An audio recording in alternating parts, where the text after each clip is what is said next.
LimbicArc spark scan requires a complex biometric input.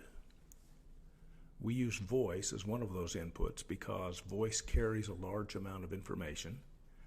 It changes with time and with condition, and voice is topic specific. Your voice energy actually changes depending on the topic you're speaking of. The other input we use is a kinetic response that's created by 5 mouse clicks or touches on the screen. We then take the biometric input and use it to generate a spark, and that spark ignites the algorithm that scans and ranks the InfoBoost ingredients in the library. Scan results are shown as a percentage, and that number appears next to each InfoBoost ingredient. Higher numbers indicate a more favorable scan result. Because the biometric input is dynamic, it only remains valid for 24 hours. After 24 hours, a new spark is required for a scan. This is how you run the spark scan. I've opened up the app, and on the first screen you'll see under Active InfoBoosts, I don't have any InfoBoost active. Click on this button to add, and here are the InfoBoosts that I can pick. Let me take focus, and when I click on that, I have an option here to personalize it, or I can just take it as it is. Now, those of you who are familiar with the InfoBoosts in version 1, the InfoBoosts have a predetermined group of InfoBoost items in it, or InfoBoost ingredients. If I click on the personalize my InfoBoost, it'll start a spark scan, and I'll show you how you then apply that. Once you click on the button, there's some instructions up here. It gives you a little bit of information about it. We will continue. You can read all that when you open up yours. And it says now we're going to take a voice frequency pattern, and we're not going to record the words you say. It doesn't matter what you say. But if it's just a general spark, you want to talk about yourself in terms of your name, your eye color, your hair color, how old you are, what's your birthday, what's your shoe size. Generally describe yourself in a way that anybody who who walked in the room and saw you would be able to describe you. You don't want your mind to wander. You don't want to talk about yourself in terms of where you were born and where you were raised and how many brothers and sisters you have. So you keep the conversation on you personally. Now remember, voice is topic specific. So if I talk about a different topic, let's say I'm interested in creating an InfoBoost because I'm having really bad allergies. Well, I could talk, when I do this voice pattern recording, I could talk about my allergies. I could say, I'm sneezing, et cetera, et cetera. That would make the voice pattern recording specific to the issue that I'm trying to address. But as a general rule, you just talk about yourself, and so we're going to hit the button and away we go here. So let's see. It says it wants to use my microphone. I have to say yes, you're allowed to do that. And then I say, okay, my name is Vaughn Cook and I am 6'1". I used to have blonde hair. I have blue eyes. I am an old guy, and okay, it's now recorded the energy out of my voice, and it's now making the recording, or processing it, I should say. And remember, the words I've spoken have not been recorded. It's just the energy that comes out of my voice.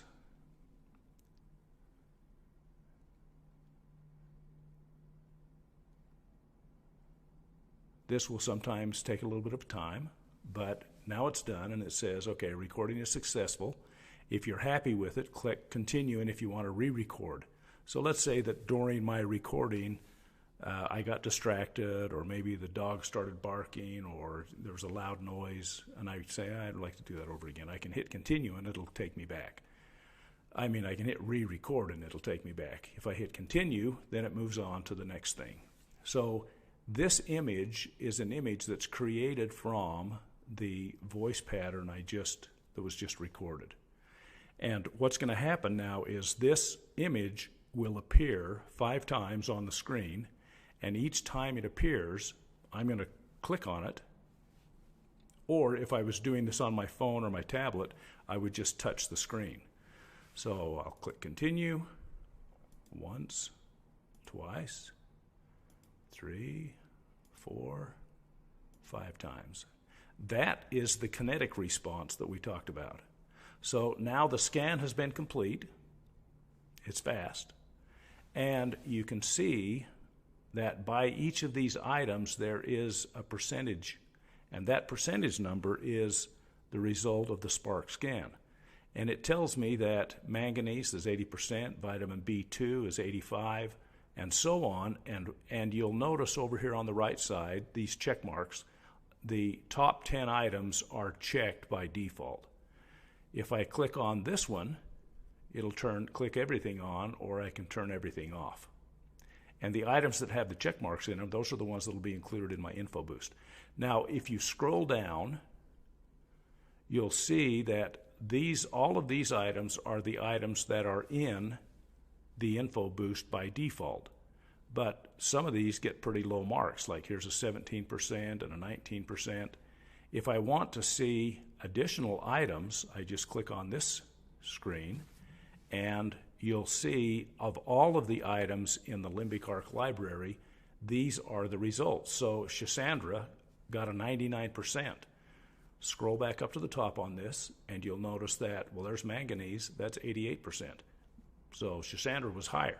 So what I'd like to do is I'll take the top items here. So let's take I'm going to go down, just looking this over, I'm probably going to go down here to the 73. So anything that's 70% or above in the designated group, I'm going to select. Then I'm going to scroll down here to the rest of the group, and I'm going to take these items that are in the top. And I think what I'm going to take, here's potassium, watercress, butcher's broom. I'm just going to take down to here. Now, this is purely based on just experience or decision, or you could just base it on the numbers. You could say, hey, we're going to take anything that goes 80 or above or 90 or above down here. But now I've created the items that are going to be in my info boost. I've selected them, and I hit activate. And would you like to set up the notifications? I say yes, I'd like to set those up. Now these notifications, they'll happen. I've got it actually set up with my phone number in there, and so I'll be getting those. In the US and in Canada, you get these on text messages. We don't have that built in for countries outside of Canada or the US for a number of reasons. It's not done yet. So, okay, so the boost is active, and if I go back to Active Info Boost, you can see I've got focus, and I've got it set up to run for 6 days, so it'll end in 6 days. But that's how the Spark Scan works. Now, if I wanted to go in and build another custom info boost or a similar experience, I don't need a new Spark, because the Spark I created is active, or it's valid for 24 hours. After 24 hours, I would have to go back and create a new Spark, and the software will guide me through that.